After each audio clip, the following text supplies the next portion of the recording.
Hello, Legionnaires, and welcome to 10-Minute Introductions, the series where we provide a 10,000-foot overview of a game or game system and try to do it in 10 minutes or less.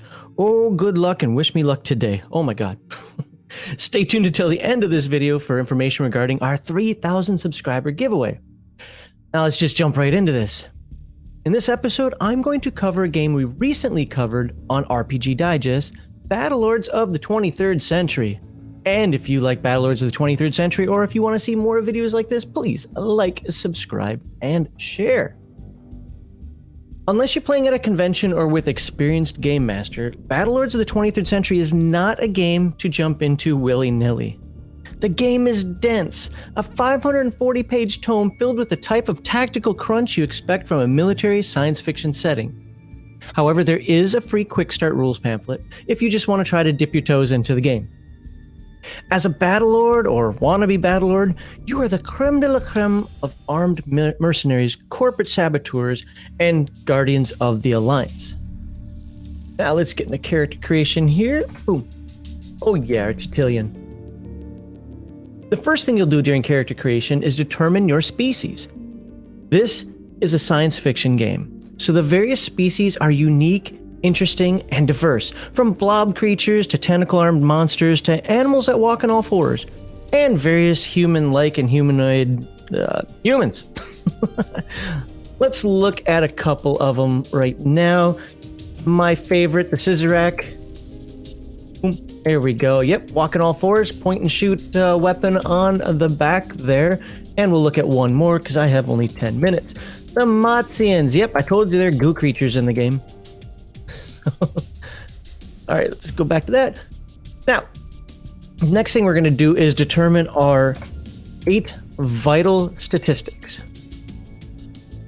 Battlelords of the 23rd Century is a percentile-based game, so the starting attributes before any species bonuses will range from 1 to 100, with the majority of the vital stats ranging between 30 and 70.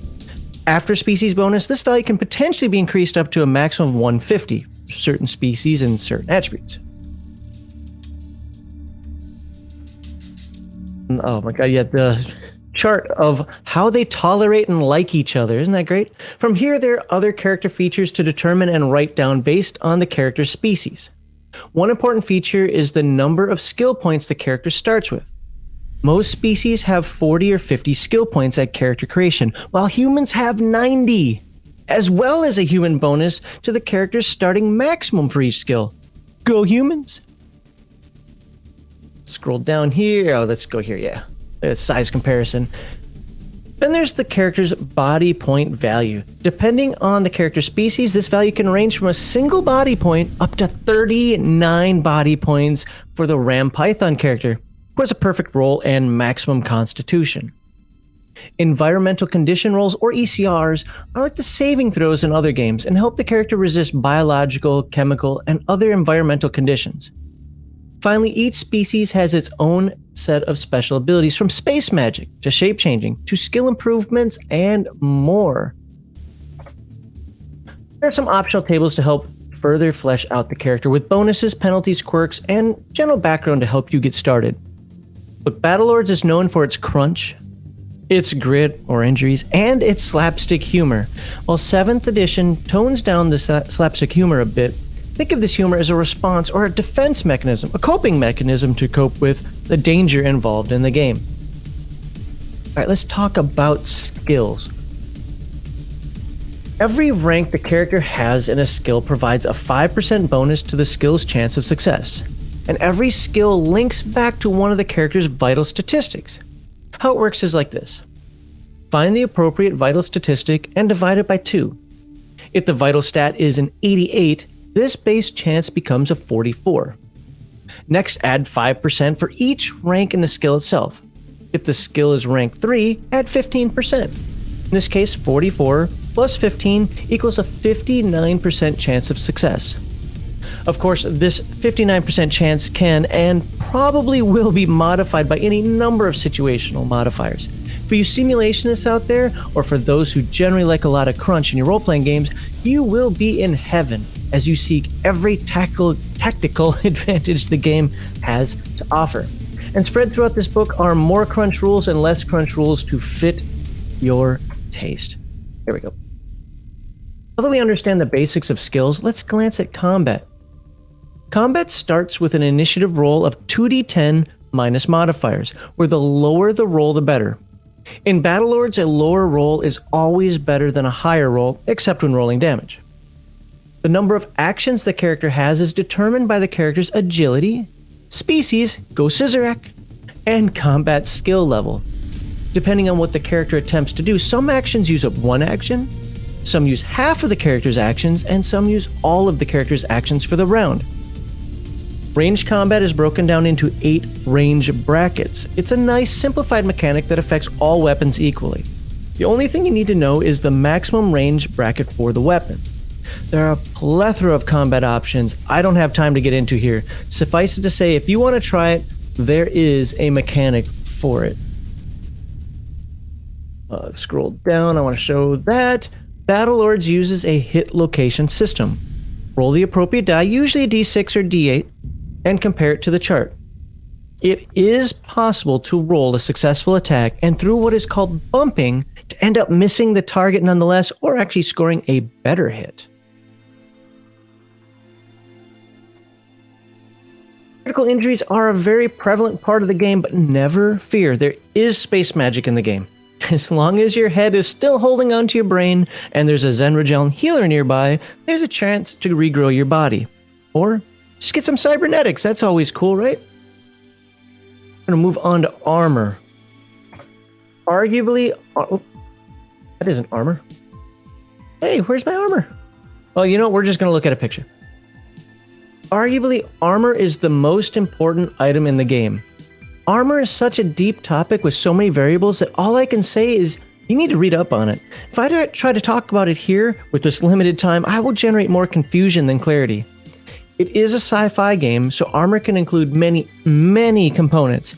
Electronic countermeasures, shoulder missiles, electronic countermeasures, shields, performance upgrades, and so many more. The armor section alone is almost 50 pages. And of course, there are vehicles. I love this one. Make that bigger. I like that little thing. The Dumpy, I think it's called, or the Humpty. There are vehicles ranging from power armor to drones to mecha to tanks, aircraft, and spaceships. And we will take a look at a few of them. I'll scroll down to show a few. Why not? Oh, if I can... Where are my vehicles? There we go. The art in this game is actually very well done. Yep, a little quad walker there, and... what was it? A forestry mech from BattleTech? Alright. Spacecraft.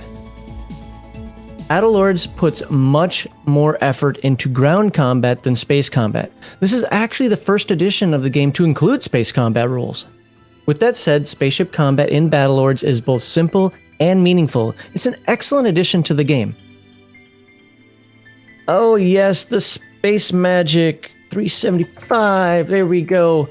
As I mentioned earlier, Battlelords include space magic. The characters who can generate these powers are called Matrix Controllers. And there are 3 types of Matrix Controllers. First, there are Chitalian Empaths, who can read and affect thoughts and minds and perform other psychic-like abilities, like telekinesis. Then there are the Mutsukan Energy Controllers, who are like, I don't know, the wizards of the universe. They can do just about anything from simple flying or light spell to collapsing a star. And then there are the Zenragel healers who use healing magic or matrices, whatever you want to call it. You really want one of these weirdos in your group, just don't expect your Zen to shoot an enemy. And finally, I hope I'm still under 10 minutes. I don't know. We're getting close. It's a science fiction game, so the possibilities for adventure are numerous. Corporate espionage, objective raids, smuggling runs, defense of civilians, the all-important war against the arachnid, evil bugs, the new threat of the Atlanteans, evil nanobots, and so much more. It is a big universe out there, so explore it, enjoy it, have fun, and you'll probably end up shooting it up. All right, there we go. I think I made it. If you like, let's get back to the beginning. Boop. There we go.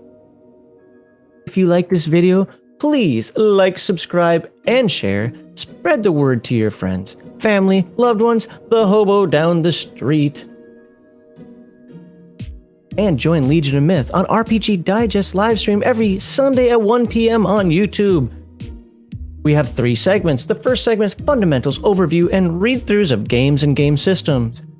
Second segment, opinions, commentary, rants, and raves on the RPG hobby and the weirdos within the hobby. And segment 3, where you can call in and join us on the stream to share your thoughts and experiences. Oops. I messed up. That's what I want to put. The 3,000 subscriber giveaway. Unfortunately, those books you see on there are only to US mailing addresses. We will do gift cards for our international subscribers. We'll be hosts as soon as we hit 3,000 subscribers. It's kind of why it's called 3,000 subscriber giveaway, right? But you can see on there we have 5 hardcover games to give away, 2 30th anniversary riffs from Palladium books, 1 Worlds Without Number, 1 Bessem Big Eye Small Mouth anime game, and Crafty is going to mail out Conan 2D20 from Modifius Entertainment. All hardcovers, all brand new, all in excellent condition. And as I already gave you a sneak peek at earlier, there you go. #RPGate. Just remember those rules for a good time when you're playing your games. And thank you very much. And I hope you have a wonderful day.